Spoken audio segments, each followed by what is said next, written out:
उद्धव सरकार में एक बार फिर मंत्रियों के घोटाले सामने आ रहे हैं। इस बार गाज एनसीपी नेता शरद पवार पर गिरने वाली है।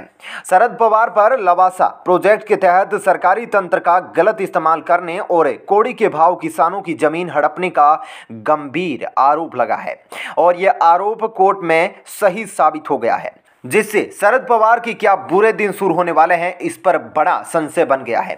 बॉम्बे हाईकोर्ट ने लवासा हिल स्टेशन परियोजना के लिए दी गई अनुमति पर कोई आदेश पारित करने से इनकार कर दिया। हालांकि हाईकोर्ट ने कहा कि सरकारी तंत्र पर एनसीपी प्रमुख शरद पवार और उनकी बेटी सुप्रिया सुले के प्रभाव और दबदबे के कारण इसका विकास हुआ है।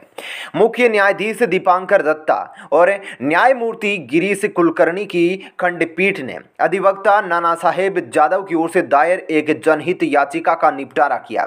इस याचिका में लवासा के विकास के लिए विकास आयुक्त की ओर से दी गई विशेष अनुमति को अमान्य, मनमानी, अनुचित और राजनीतिक पक्षपात पर आधारित घोषित करने की अपील की गई थी। अदालत ने अपने आदेश में लवासा हिल स्टेशन परियोजना को शरद पवार की दिमाग की उपज बताया।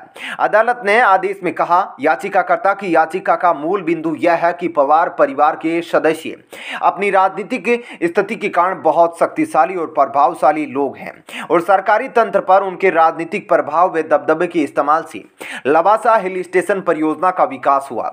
जनहित याचिका में राष्ट्रवादी कांग्रेस पार्टी यानी कि राकंपा प्रमुख शरद पवार, उनकी बेटी और लोकसभा सांसद सुप्रिया सुले और शरद पवार के भतीजे और उप मुख्यमंत्री अजीत पवार को प्रतिवादी के रूप में नामजद किया गया था। हालांकि जवाब में केवल अजीत पवार ने हल्फनामा दाखिल किया है।